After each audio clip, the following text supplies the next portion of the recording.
Complex integration ये topic start करने से पहले different forms of complex number को रिवाइज कर लेते हैं। देखो सबसे पहले यहाँ पर क्या लिखा हुआ है, z equal to x plus i y, ये होता है कॉम्प्लेक्स नंबर का कार्टेशियन फॉर्म। नीचे लिखा हुआ है z equal to r bracket के अंदर cos theta plus i sine theta, ये होता है कॉम्प्लेक्स नंबर का polar form.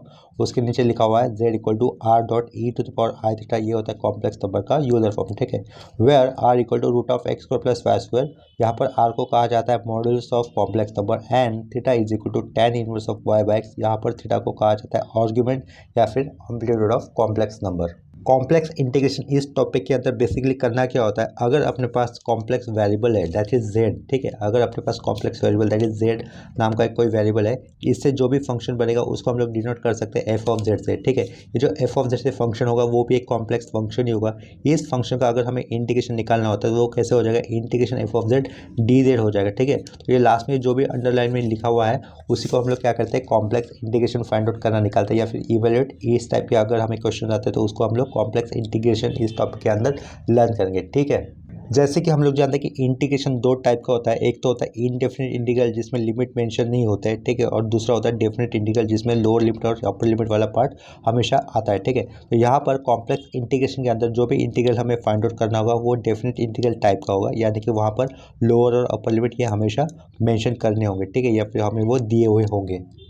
Complex integration solve करने के अंदर दो कंसेप्ट होगी या फिर दो पॉइंट हो सकते हैं। व्हेन द काउंटर, काउंटर यानी कि क्या रहेगा, पाथ ऑफ इंटीग्रल होगा, when the counter is a circle, और दूसरा पॉइंट होगा when the counter is a straight line. ठीक है, when the counter is a circle, in that case हमें कॉम्प्लेक्स वेरिएबल z को उसके यूलर फॉर्म में रिप्लेस कर कर आगे प्रोसीजर करना होता है, और when the counter is a straight line, in that case हमें कॉम्प्लेक्स वेरिएबल z को कार्टेशियन फॉर्म में सब्स्टिट्यूट कर कर आगे प्रोसीजर करना होता है। ठीक है, तो ये वाला कंसेप्ट आपको जैसे हम लोग न्यूमेरिकल्स लेंगे तो उसमें ज़्यादा अच्छी तरीके से समझ में आ जाएगा। ठीक है, तो आज के लेक्चर में हम लोग when the counter is a circle इस टाइप के न्यूमेरिकल करेंगे। तो यहाँ पर हेडिंग में नीचे पॉइंट लिखा हुआ है that is when the counter is a circle, तो इस कंसेप्ट के ऊपर जो क्वेश्चन होगा वो क्वेश्चन यहाँ पे लिख देता हूँ। ठीक है, यहाँ पर देखो क्वेश्चन में क्या दिया हुआ है, इवेल्युएट इंटीग्रल सी लिखा हुआ है, या फिर इसको हम लोग क्लोज इंटीग्रल हमेशा रीड किया करेंगे, क्लोज इंटीग्रल रीड किया करेंगे। ठीक है, that is close integral mod z dz comma where c is the left half of the unit circle mod z equal to 1 from z equal to minus I to z equal to plus है। ठीक है, ये हो गया अपना question. तो इस question को सॉल्व करने के लिए हम लोग ये वाले एरो से शुरुआत करेंगे।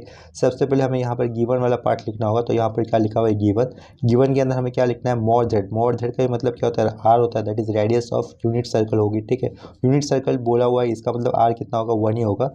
ठीक है, अगर ये दिया भी नहीं होता तो अगर यूनिट वर्ड ये आया हुआ इसका मतलब सर्कल की रेडियस कितनी होगी, 1 ही होगी। ठीक है, इतना क्लियर हो गया। अगर सर्कल ये वर्ड आता है, ठीक है, कॉम्प्लेक्स इंटीग्रेशन इस सम के अंदर सर्कल ये वर्ड आता है, तो इन दैट केस हमें z को क्या कंसिडर करना होगा, उसके यूलर फॉर्म में कंसिडर करना होगा, ऐसे पहले बताया था। तो z इक्वल टू हम लोग क्या लेंगे, r dot e to the power I theta लेंगे। ठीक है, और यहाँ पर r की वैल्यू कितनी है, 1 है, तो r की वैल्यू 1 होने के कारण ये z कैसे बनेगा आगे, z equal to only e to the power I theta, हमें इतना ही लिखना होगा। ठीक है, इस z का अगर हम लोग डिराइव्स करेंगे तो लेफ्ट साइड में क्या लिख सकते हैं हम लोग, सिंपली dz लिख सकते हैं। एक्सपोनेंशियल फंक्शन का डिराइव्स इटसेल्फ होता है, तो ई टू द पावर ये आई थीटा लिखा। इसके बाद जो e to the power x ये स्टैंडर्ड फंक्शन होता है, तो एक्स की जगह पर यहाँ पर आई थीटा आया हुआ है, उसका फर्दर डिराइव्स करना होगा। ठीक है, तो यहाँ पर आई कांस्टेंट हो जाएगा, और थीटा का with respect to theta d theta के साथ इंटीग्रेशन डिराइव्स करने के कारण हमें यहाँ पे क्या लिखना होगा, डी थीटा का डिराइव्स क्या लिखेंगे हम लोग, साइड में डी थीटा लिख देंगे। ठीक है, इतना क्लियर हुआ होगा। देखो फिर से बता रहा हूँ, z equal to e to the power I theta ये आया, r की वैल्यू 1 लेने के बाद उसके बाद हमें डिराइव्स करना है, z का डिराइव्स बन जाएगा dz is equal to exponential function e to the power I theta का डिराइव्स इटसेल्फ नीचे लिखा हुआ है, उसके बाद जो पावर में आया हुआ है आई थीटा उसका डिराइव्स हमें करना है। इन दैट केस आई तो कांस्टेंट है तो कांस्टेंट लिखा, थीटा का डिराइव्स 1 हो जाएगा, लेकिन वो विथ रिस्पेक्ट टू थीटा हो रहा है, इसके कारण यहाँ हमें साइड में क्या लिखना होगा, डी थीटा लिखना होगा। ठीक है, इतना समझ में आया होगा। नेक्स्ट केस में अभी हम लोग क्या करेंगे, इंटीग्रेशन निकालने का काम करेंगे। इंटीग्रेशन में क्या पूछा हुआ है, close integral mod z dz। ठीक है, तो यहाँ पर ये क्या लिख देता हूँ, इंटीग्रल लिखा, ये क्लोज इंटीग्रल है, ये मॉड z लिखा डॉट डी जेड लिख दिया। ठीक है, इज इक्वल टू यहाँ पर हमें इंटीग्रल की लिमिट यूज़ करते होंगे। इंटीग्रल की लिमिट क्या दिए हुए, z equal to minus I to z equal to plus I दिए हुए। ठीक है, लेकिन हम लोग यहाँ पर काउंटर अपना सर्कल ले रहे हैं, और सर्कल में जो भी मतलब लोअर लिमिट अपर लिमिट कैसे हो जाएगा, हमेशा इन केस ऑफ एंगल ये जाएगा, और ये एंगल हमेशा हमें रेडियन में ही लिखने होंगे। ठीक है, तो देखो यहाँ पर मैं एक यूनिट सर्कल ड्रॉ कर लेता हूँ। ये हो गया अपना एक्स एक्सिस, यहाँ पर ये हो गया अपना वाई एक्सिस, ये हो गया अपना सर्कल ड्रॉ कर दिया जिसका सेंटर कहाँ पर है, एक्सिस के ओरिजिन पे। ठीक है, तो देखो यहाँ से लेकर यहाँ तक का डिस्टेंस 1 होगा, क्योंकि सर्कल की रेडियस कितनी होगी, 1 होगी। ये 1 और ये पीछे -1, ऊपर क्या हो जाएगा प्लस आई और नीचे माइनस आ जाएगा। आई ऊपर और आई नीचे क्यों? क्योंकि ये कॉम्प्लेक्स नंबर है, कॉम्प्लेक्स वेरिएबल जिसका रियल इमेजिनरी वाला पार्ट हमेशा वाई एक्सिस पे आएगा, तो यहाँ पर क्या आएगा प्लस आई और नीचे क्या आएगा माइनस आई। ये प्लस आई किस एंगल से हमें मिलेगा? 90 डिग्री इस एंगल पे मिलेगा। और ये माइनस आई हमें किस एंगल पे मिलेगा? 3π/2 इस एंगल पे मिलेगा। देखो ये π/2 + π/2 ये 180 में 90 ऐड करेंगे तो 270 होगा। 270 रेड एंगल में कितना होता है? 3π/2 होता है, ठीक है। यानी कि लोअर लिमिट जब हमें माइनस आई यूज़ करना होगा तब हम लोग रेड एंगल क्या कंसिडर करेंगे? 3π/2 लेंगे।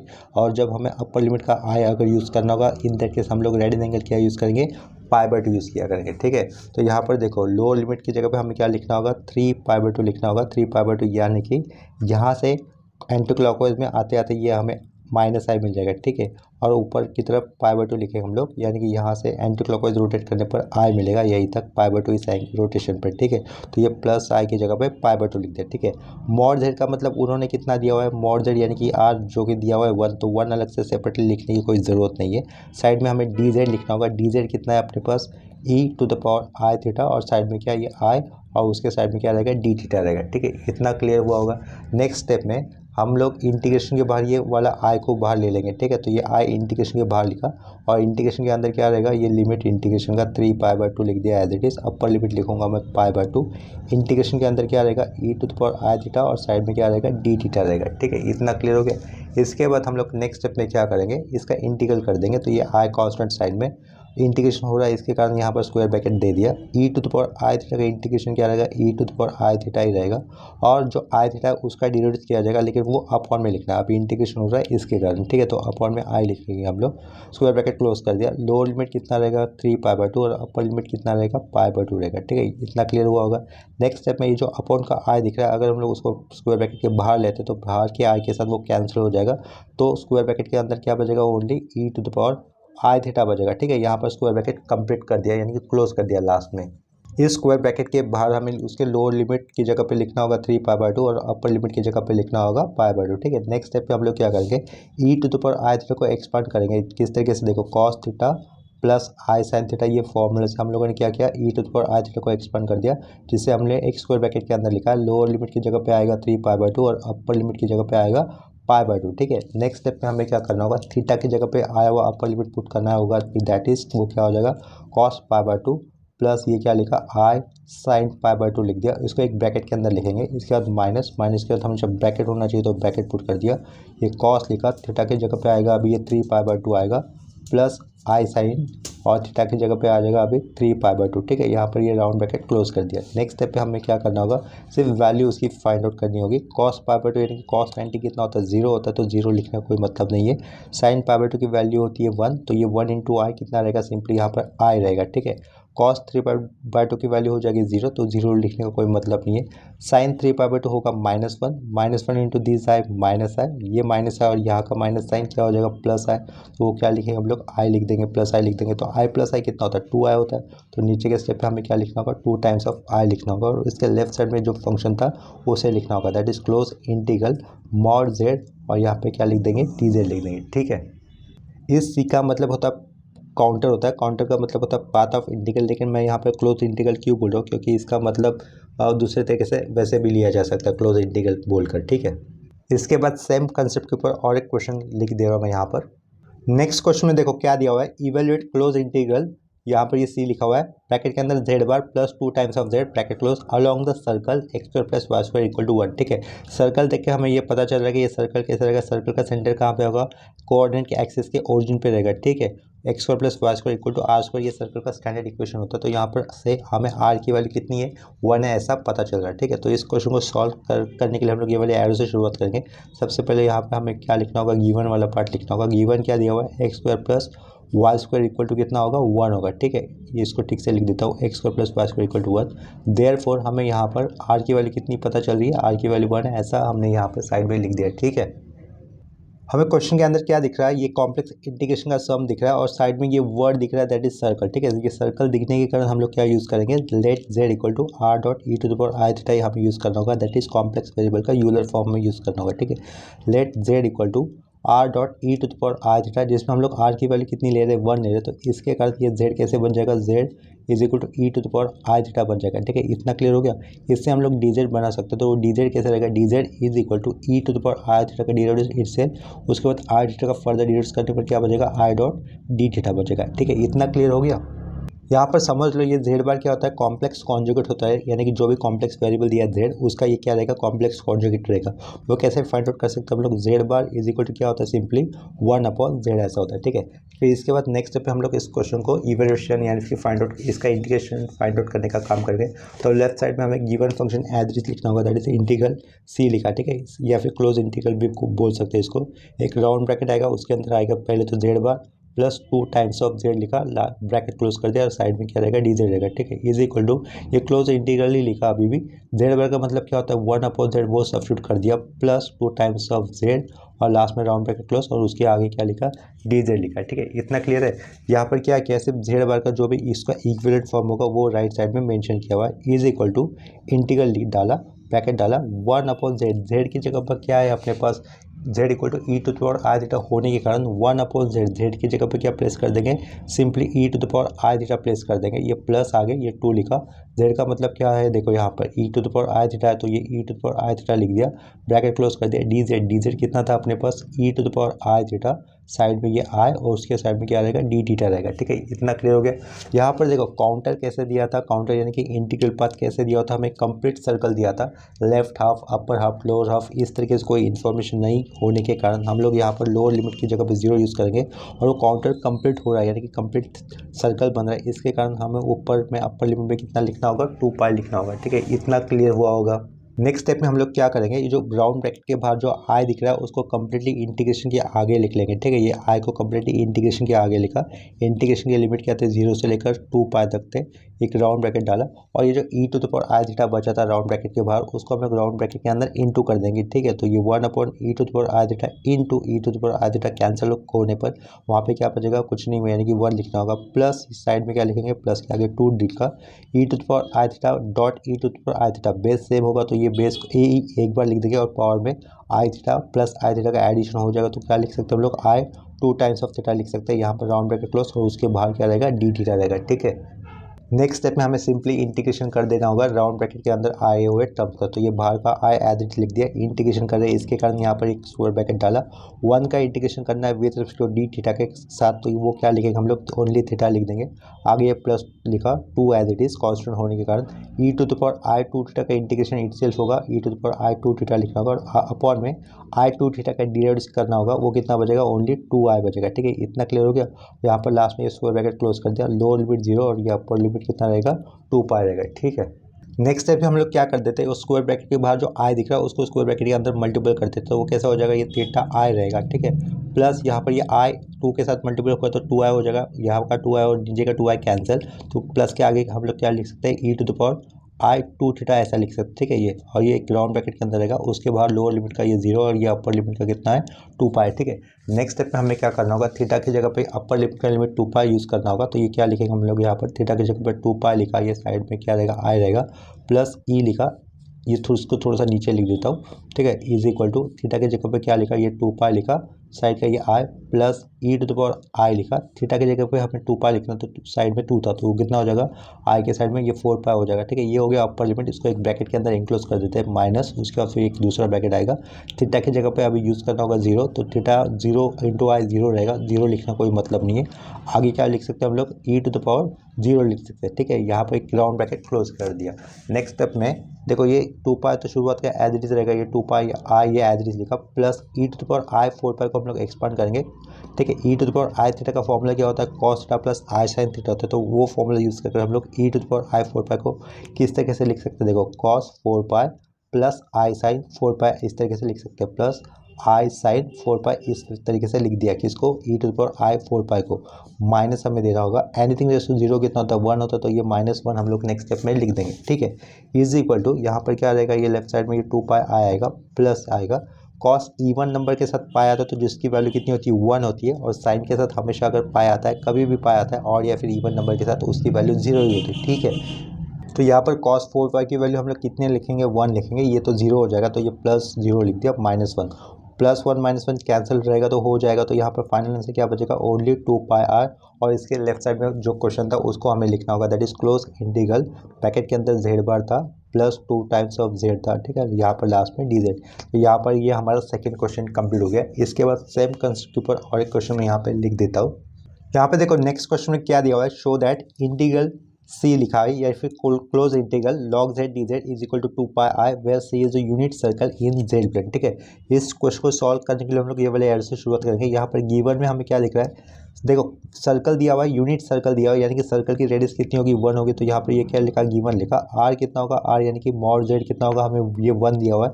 जब भी हमें ये कॉम्प्लेक्स इंटीग्रेशन सम आता है, देखो कॉम्प्लेक्स इंटीग्रेशन क्यों, क्योंकि ये जेड ये वेरिएबल से बना हुआ हमें फंक्शन दिख रहा है, उसका इंटीग्रेशन फाइंड आउट करना होगा। तो ये कॉम्प्लेक्स इंटीग्रेशन का सम हो जाएगा, जिसके अंदर काउंटर कैसे दिया हुआ है, क्लोज सर्कल दिया हुआ है, ठीक है। क्लोज सर्कल होने के कारण हमें यहाँ पर, ठीक है, जेड को यानी कि कॉम्प्लेक्स वेरिएबल को उसके यूलर फॉर्म में लेकर आगे प्रोसीजर करना होगा, ठीक है। तो यहाँ पर लिख दिया, that is r equal to mod z equal to 1। इसके आगे हमें क्या लिखना होगा, ये लेट लिखा, लेट के आगे हम लोग क्या लिखेंगे, z equal to r dot e to the power I theta लिख देंगे, जिसमें आर की वैल्यू हमें कितनी लेनी होगी, 1 होगी, 1 लेनी होगी, ठीक है। इसके कारण हम लोग क्या लिखेंगे, z equal to e to the power I theta only लिख देंगे, ठीक है। साइड में क्या लिखना होगा, since are equal to 1। Z से क्या बन सकता है, डी जेड हम लोग बना सकते हैं, वो क्या रहेगा, e to the power I theta dot i और लास्ट में ये डी थीटा हो गया, ठीक है। पहले के जो सम किए थे उसके जैसे ये मैच हो रहा है, जेड और डी जेड लिखा हुआ, ठीक है। नेक्स्ट स्टेप में हमें क्या करना होगा, जो फंक्शन है वो दिया हुआ उसको लिखना होगा, दैट इज क्लोज इंटीग्रल, ये लिखा लॉग जेड लिखा, और साइड में क्या है, ये डी जेड है, ठीक है, इज इक्वल टू ये क्लोज इंटीग्रल का ये इंटीग्रेशन का वाला पार्ट लिख दिया। यहाँ पर क्या लिख देंगे हम लोग, लॉग जेड की जगह पे हमें क्या लिखना होगा, e to the power I theta simply लिख देना होगा, ठीक है। साइड में डी जेड लिखना है, डी जेड की जगह पे क्या लिखना है, e to the power I theta dot i और ये डी थीटा, ठीक है। यहाँ पर देखो ये लॉग के साथ जो e to the power I theta आया हुआ है और साइड में जो e to the power I theta दिख रहा है, उन दोनों का मल्टीप्लिकेशन नहीं हो सकता, क्योंकि ये आर्ग्यूमेंट कहते हैं, जिसको लॉग के साथ जो टर्म आता है उसको आर्ग्यूमेंट कहते हैं। ये आर्ग्यूमेंट और ये मतलब ये अलग टर्म है, दोनों हम लोग अंदर यूज़ नहीं कर सकते, एक साथ बना नहीं सकते, ठीक है। उतना क्लियर हो गया। तो देखो अपने पास एक फॉर्मूला होता है, वो फॉर्मूला क्या होता है, log m to the power n अगर होता है तो हम लोग क्या लिख सकते हैं आगे उसको, n log m लिख सकते हैं, ठीक है। तो यहाँ पर ये log के साथ m की जगह पे क्या दिख रहा है, e to the power I theta दिख रहा है। तो यहाँ पर हम लोग e के पावर में जो आई थीटा आया हुआ है उसको हम लोग log के आगे लिख सकते हैं, ठीक है। यहाँ पर देखो ये कंप्लीट इंटीग्रेशन मतलब सॉरी इसकी लिमिट क्या हो गई, ये कंप्लीट हमें सर्कल दिया हुआ था, ठीक है, यूनिट सर्कल दिया था जिसकी रेडियस 1 थी। कंप्लीट सर्कल देने के कारण यहाँ पर हमें लोअर लिमिट में 0 यूज़ करना होगा और अपर लिमिट क्या यूज़ करना होगा, 2π यूज़ करना होगा, ठीक है। इतना क्लियर हुआ होगा। और नेक्स्ट स्टेप में हमें क्या करना है, ई के साथ जो पावर में आई थीटा आया हुआ है उसको लॉग के पहले लिखना है, ठीक है। तो ये इंटीग्रेशन का इंटीग्रेशन लिख दिया, ये लोअर लिमिट का 0, ये अपर लिमिट का 2π रहेगा। लॉग के आगे हमें किसको लिखना, आई थीटा को लिखना है, तो वो लिख दिया, इसको एक ब्रैकेट में लिख देंगे, ठीक है। साइड में क्या रहेगा, लॉग ई रहेगा, ठीक है। उसके आगे क्या रहेगा, e to the power I theta रहेगा, उसके आगे आई और उसके भी आगे हमें डी थीटा लिखना होगा, ठीक है। तो यहाँ पर देखो शुरुआत में आई दिख रहा है और यहाँ पे भी आई दिख रहा है, तो आई इंटू आई की वैल्यू कितनी हो जाएगी, आई स्क्वायर की वैल्यू होती है -1, ठीक है, जिससे हम लोग इंटीग्रेशन के आगे लिख देंगे। तो ये माइनस साइन आगे लिखा है इंटीग्रेशन के आगे, लोअर लिमिट का 0 या अपर लिमिट का 2π लिखा है इंटीग्रेशन के साथ, ठीक है। तो यहाँ से क्या बचा, ओनली थीटा बचा। लॉग ई की वैल्यू 1 होती है तो उसके आगे हमें 1 को अलग से लिखने का कोई मतलब नहीं है, तो उसके आगे हमें क्या लिखना होगा, e to the power I theta लिखना होगा और उसके भी लास्ट में हमें लिखना होगा डी थीटा, ठीक है। इतना क्लियर हो गया। इसके बाद जो भी इंटीग्रेशन हमें दिख रहा है उसके ऊपर हमें generalise rule of integration apply कर देना होगा, ठीक है। तो जनरलाइज रूल ऑफ इंटीग्रेशन क्या होता है उसको मैं साइड में लिख देता हूँ। देखो यहाँ पर integration u dot v dx है, तो in that case generalise rule of integration करते हो पहले u लिखो, उसके बाद जो v फंक्शन था उसका इंटीग्रेशन करो। यहाँ पर इंटीग्रेशन मैंने सबसेट में नंबर लिखकर दिखाया हुआ है, उसके बाद माइनस साइन, तो जो u फंक्शन लिया था उसका डेरिवेटिव u डैश, ठीक है, और जो v फंक्शन था उसी का फिर से इंटीग्रेशन होगा तो वो v2 हो जाएगा, प्लस साइन u डैश से u डबल डैश, यानी कि उसका फिर से double derivative u double dash कर दिया। जो v फंक्शन था उसका फिर से इंटीग्रेशन तो v3 दिखाया। इसी तरह से अल्टरनेट प्लस माइनस साइन देकर हमें आगे प्रोसीड करना होता है, ठीक है। और फंक्शन कैसे सेलेक्ट करना होता है, पहला u फंक्शन, तो LIAT ये फंक्शन की ऑर्डर होती है। इस ऑर्डर में लेफ्ट टू राइट जाते वक्त जो भी पहला फंक्शन आएगा उसको हमें as a function u consider करना होगा, ठीक है। यह है बेसिक फॉर्मूला जो कि हमें ऊपर वाले इंटीग्रेशन को सिंप्लीफाई करने के लिए यूज़ करना होगा, ठीक है। यहाँ पर देखो ये थीटा ये एल्जेब्रिक का पार्ट है और ये ई to the power I theta ये एक्सपोनेंशियल फंक्शन का पार्ट है जो कि लास्ट में आया हुआ है। तो लेफ्ट टू राइट जाते हो पहले हमें ए दिख रहा है, ए यानी कि एल्जेब्रिक का पार्ट, तो जिसको हमें यू कंसिडर करना होता है, तो यहाँ पर हम लोग थीटा को यू कंसिडर करेंगे और वी को e to the power I theta consider करेंगे। ठीक है, तो हम लोग इंटीग्रेशन कर रहे हैं, इसके कारण हमने यहाँ पर माइनस के बाद ब्रैकेट दिया। ठीक है, तो माइनस के बाद ये ब्रैकेट दिया, ब्रैकेट के अंदर हम लोग इंटीग्रेशन करेंगे। पहले हमें यू लिखना है, तो यू यानी कि थीटा है तो उसको लिख दिया as it is. E to the power I theta का इंटीग्रेशन क्या होगा, e to the power I theta होगा, अपॉन में क्या लिखेंगे हम लोग आई लिख देंगे। उसके बाद हमें माइनस साइन देना होगा, थीटा का डेरिवेटिव कितना रहेगा 1, तो वो 1 लिख दिया। इसके बाद e to the power I theta का integration e to the power I theta रहेगा, अपॉन में यहाँ पर ऑलरेडी आई था, यहाँ से फिर से आ जाएगा, तो वो क्या हो जाएगा आई इंटू आई स्क्वायर हो जाएगा। ठीक है, इस 1 का फर्दर डेरिवेटिव 0 होता है, तो इसका मतलब यहाँ पर ये जनरलाइज रूल ऑफ इंटीग्रेशन का चेन यहीं पे रुक जाएगा, तो लास्ट में हम लोग स्क्वायर ब्रैकेट प्लेस कर देंगे। ठीक है, यहाँ पर लोअर लिमिट कितना था 0 था और अपर लिमिट कितना है 2 पाई, तो वो हमें मेंशन करने होंगे। तो ये अपर लिमिट की जगह पे 2 पाई लिखा और लोअर लिमिट की जगह पे 0 लिख दिया। ठीक है, नेक्स्ट स्टेप पे किस तरीके से सिंप्लीफिकेशन करना होगा, देखो ये जो बाहर का माइनस साइन दिख रहा है उसको मैं स्क्वायर ब्रैकेट के अंदर ले लेता, तो वो क्या हो जाएगा माइनस थीटा अपॉन का ये आई लिख दिया। ठीक है, साइड में क्या रहेगा e to the power I theta रहेगा, ये माइनस और ये माइनस क्या हो जाएगा प्लस हो जाएगा, अपॉन में आई स्क्वायर दिख रहा है जिसको मैं -1 से रिप्लेस कर देता हूँ। ठीक है, ये साइड में क्या रहेगा e to the power I theta रहेगा, इसको सबको एक स्क्वायर ब्रैकेट के अंदर ही लिख लेते हैं।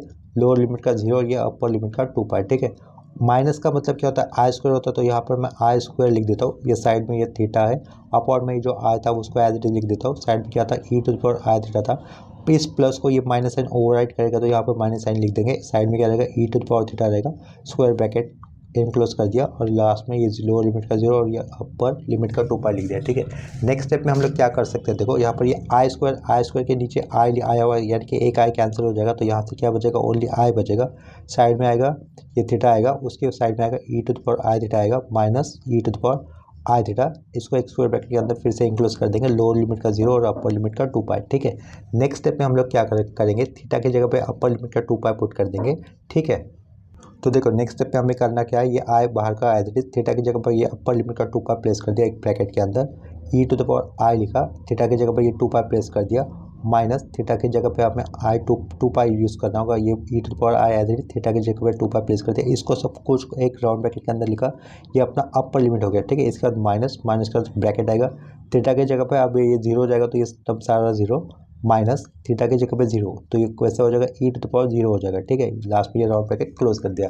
एनीथिंग रेस टू 0 कितना होता है 1 होता है। ठीक है, इसके मतलब यहाँ पर ये -1 हो जाएगा। ठीक है, और शुरुआत में ये कैसा आ जाएगा आई इंटू 2 पाई, उसको हम लोग 2 पाई लिख देंगे। ठीक है, 2 पाई एक ब्रैकेट के अंदर लिख देते हैं, उसको फिर से एक ब्रैकेट डाला, ई टू द पावर आई 2 पाई को हम लोग कैसे लिख सकते हैं cos 2 pi plus i sign 2 पाई लिख सकते हैं। ठीक है, इतना क्लियर हुआ होगा, उसको एक राउंड ब्रैकेट के अंदर लिख देंगे, माइनस फिर से एक राउंड ब्रैकेट आएगा, e to the power i 2 पाई की वैल्यू क्या होगी cos 2 pi plus i sign 2 पाई ये होगी, राइट। लास्ट में एनीथिंग रेस टू 0 कितना होता है 1 होता है, ये 1 और ये माइनस साइन, यानी कि लास्ट में क्या हो जाएगा माइनस ऑफ माइनस प्लस 1 हो जाएगा। ठीक है, इतना क्लियर हो गया। यहाँ पर देखो कॉस 2 पाई की वैल्यू होगी 1, कॉस 2 पाई की वैल्यू होगी 1 और साइन 2 पाई की वैल्यू होगी 0। ठीक है, तो ये कॉस 2 पाई की वैल्यू 1 है, इस 1 के साथ अगर 2 पाई इंटू होगा तो यहाँ पे क्या बचेगा 2 पाई ही बचेगा। ठीक है, ये साइन 2 पाई तो 0 होता है, 0 प्लस 1 इंटू 2 पाई, ओनली 2 पाई लिखा। कॉस 2 पाई की वैल्यू कितनी होती है 1 होती है, उसके बाहर माइनस है तो ये -1 हो जाएगा। साइन 2 पाई की वैल्यू 0 है तो वो उसको लिखना नहीं है, तो यहाँ से क्या हो जाएगा -1, लास्ट में क्या है +1, -1 +1 कैंसिल हो जाएंगे, तो लास्ट में फाइनल आंसर में क्या बचेगा ओनली 2 पाई बचेगा। ठीक है, और इसके लेफ्ट साइड में हमें जो फंक्शन था या फिर जो कॉम्प्लेक्स इंटीग्रेशन दिया हुआ था उसको हमें लिखना होगा, वो क्या था क्लोज इंटीग्रल सी log z dz ये जो दिया था। ठीक है, वो हमें क्या प्रूव दैट करना था 2 पाई, तो वो यहाँ पर प्रूव दैट हो गया। ठीक है, तो लास्ट में हम लोग क्या लिख सकते हैं यहाँ पर हेंस प्रूव। ठीक है, इसके बाद सेम कंसेप्ट के ऊपर और कुछ क्वेश्चंस कर लेते हैं यहाँ पर, तो नेक्स्ट क्वेश्चन मैं यहाँ पर लिख देता हूँ। ठीक है, नेक्स्ट क्वेश्चन में देखो क्या दिया हुआ है, इवेल्युएट इंटीग्रल सी यानी कि close integral z square dz where c is the unit नहीं बोला, where c is the circle x is equal to r cos theta comma y is equal to r sine theta from theta equal to 0 to theta equal to pi by. ठीक है, x और y ये जो coordinates वो parametric form में दिए हुए हैं, वो दिए हुए हैं। ठीक है, तो ये देखो यहाँ पर क्या बोला गया है, काउंटर कैसा रहेगा सर्कल के पाथ को फॉलो कर रहा है, लेकिन यहाँ पर हमें r दिया हुआ नहीं है, तो इसके कारण हमें r1 नहीं लिखना होगा। ठीक है, देखो एक क्वेश्चन कॉम्प्लेक्स इंटीग्रेशन का दिख रहा है, यहाँ पर काउंटर कैसा होगा सर्कल का पाथ फॉलो कर रहा होगा, तो हमें क्या करना होगा let z equal to r e to the power I theta ये सब्स्टिट्यूट कर आगे सबको सॉल्व करना होगा। ठीक है, तो इस क्वेश्चन को सॉल्व करने के हम लोग ये वाले एरो से शुरुआत करेंगे। यहाँ पर सबसे पहले हमें क्या लिखना होगा, let z equal to r dot e to the power I theta ऐसा लिख देंगे। ठीक है, इतना क्लियर हो गया। जेड से हम लोग डी जेड बना लेंगे। डी जेड क्या रहेगा, डी जेड इक्वल टू यानी कि जेड का d z equal to r, तो ये कांस्टेंट है तो ये कांस्टेंट एज इट इज आ जाएगा। Exponential function e to the power I theta का डी जेड क्या हो जाएगा, e to the power I theta, और साइड में हमें क्या लिखना होगा, ये आई, और उसके साइड में रहेगा डी थीटा। ठीक है, इतना क्लियर हो गया। नेक्स्ट स्टेप में हमें क्या करना होगा, ये इंटीग्रेशन लिखना है लेफ्ट साइड में as it is, that is close integral लिख दिया। ये जेड स्क्वायर है और उसके साइड में क्या है, डी जेड है। ठीक है, इज इक्वल टू ये इंटीग्रल लिखा, जेड का मतलब हमने क्या लेना था, r dot e to the power I theta ये लेना था, लेकिन उसके पावर में हम लोग 2 लिख देंगे क्योंकि जेड स्क्वायर दिया होता है इसके कारण। ठीक है, साइड में क्या लिखना है, डी जेड लिखना है। वो डी जेड क्या दिया हुआ है हमें, या फिर डी जेड क्या मिला हुआ है हमें, r dot e to the power I theta dot i, और साइड में क्या रहेगा, डी थीटा ये रहेगा। ठीक है, यहाँ पर हमें इंटीग्रल की लिमिट क्या यूज़ करने हुए, डायरेक्टली दिए हुए, that is theta equal to 0 to theta is equal to pi by 3। तो लोअर लिमिट नीचे होता है, अपर लिमिट ऊपर होता है, तो ये पाई बाय 3 ऊपर लिख दिया। ठीक है, इतना क्लियर हो गया। नेक्स्ट स्टेप में यहाँ पर हमें कॉमन, या फिर सॉरी कॉमन नहीं, कॉन्स्टेंट क्या दिख रहा है, r dot e to the power I theta का स्क्वायर है, साइड में r dot e to the power I theta है, तो उसका क्या हो जाएगा, क्यूब हो जाएगा। ठीक है, तो ये क्या लिखा, 0 से लेकर पाई बाय 3 ये लिमिट एज इट इज लिख दे। ये आई इज द कांस्टेंट, उसको हम लोगों ने इंटीग्रेशन के आगे लिखना है। ब्रैकेट के अंदर हम लोग क्या लिख सकते हैं, r dot e to the power I theta का क्यूब लिख सकते हैं। ठीक है, इतना क्लियर हो गया।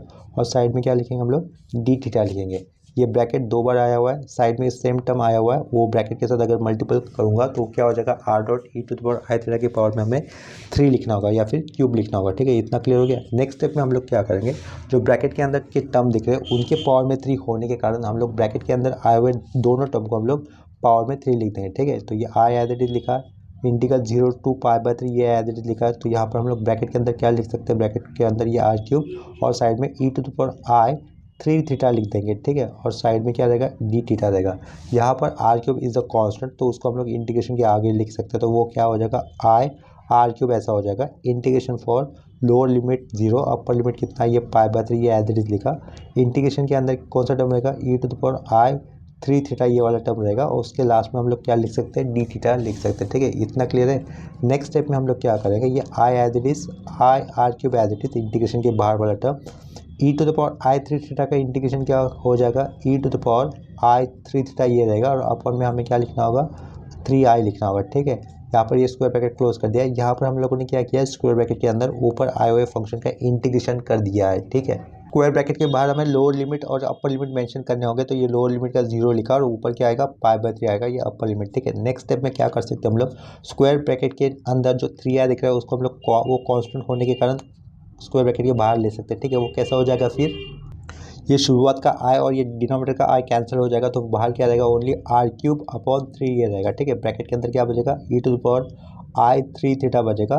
स्क्वायर ब्रैकेट क्लोज कर दिया, लोअर लिमिट 0 और अपर लिमिट कितना आएगा, पाई बाय 3। ठीक है, नेक्स्ट स्टेप पे हम लोग क्या करेंगे, e to the power i 3 theta जो है उसको एक्सपांड करेंगे। ठीक है, तो ये r cube upon 3 as it is, यहाँ पर क्या लिख सकते हैं हम लोग, cos of 3 times of theta plus i sine of 3 times of theta. ठीक है, square bracket close, lower limit 0 और अपर लिमिट कितना होगा, पाई बाय 3। ठीक है, नेक्स्ट स्टेप में क्या करना होगा हमें, ये थीटा की जगह पे ये पाई बाय 3 यूज़ करना होगा। देखो यहाँ पर क्या किया है, बाहर का ये r cube upon 3 as it is लिखा, स्क्वायर ब्रैकेट के अंदर जो e to the power i 3 theta था उसको एक्सपांड करके लिखा है, that is cos 3 theta plus i sine 3 theta, और फिर स्क्वायर ब्रैकेट के बाहर उसके लिमिट लिख दे। ठीक है, नेक्स्ट स्टेप पे हमें क्या करना है, थीटा की जगह पर ये अपर लिमिट का पाई बाय 3 रिप्लेस करना होगा, तो वो कैसे हो जाएगा, आर क्यूब अपॉन 3 ये as it is, square bracket के अंदर अगर हम लोग थीटा की जगह पे पाई बाय 3 प्लेस कर देंगे तो 3 get will get cancel, only क्या बचेगा, कॉस पाई बचेगा। इसी तरह का यहाँ पर भी आई साइन पाई बचेगा। ठीक है, ये हो गया अपर लिमिट। उसके बाद हमें अपर लिमिट को एक ब्रैकेट के अंदर लिखना होगा, फिर माइनस देंगे, फिर एक ब्रैकेट पुट करेंगे, और अब थीटा की जगह पे 0 प्लेस किया जाएगा। ठीक है, तो ये क्या हो जाएगा, कॉस 0 हो जाएगा, सिंपली यहाँ पर सिंपली कॉस 0 लिख देंगे, प्लस आगे वाला टर्म क्या रहेगा, प्लस आई साइन ऑफ 0 हो जाएगा। ठीक है, यहाँ पर राउंड ब्रैकेट क्लोज और लास्ट में ये स्क्वायर ब्रैकेट क्लोज हो जाएगा। ठीक है, कॉस पाई की वैल्यू कितनी होती है, -1 होती है। आगे कैसे करेंगे, देखो कॉस पाई की वैल्यू कितनी होती है, -1, ये कॉस पाई लिखा हो जिसकी वैल्यू होगी -1, साइन पाई 0 हो जाएगा। कॉस 0 की वैल्यू होती है 1 होती है, उसके पहले ये माइनस साइन है तो यहाँ का -1, और ये -1 कितना हो जाएगा, -2 times of r cube upon 3 हो जाएगा। साइन 0 की वैल्यू 0 ही होती है। ठीक है, तो आगे हम लोग फाइनल आंसर क्या लिख सकते हैं, is equal to -2 times of r cube upon कितना रहेगा, 3 रहेगा, और इसके लेफ्ट साइड में जो क्वेश्चन था वो हमें लिखना होगा। ठीक है, लेफ्ट साइड में गिवन क्वेश्चन लिखेंगे, that is close integral Z square D Z, ठीक है। तो यहाँ पर ये हमारा कंप्लीट क्वेश्चन हो जाता है।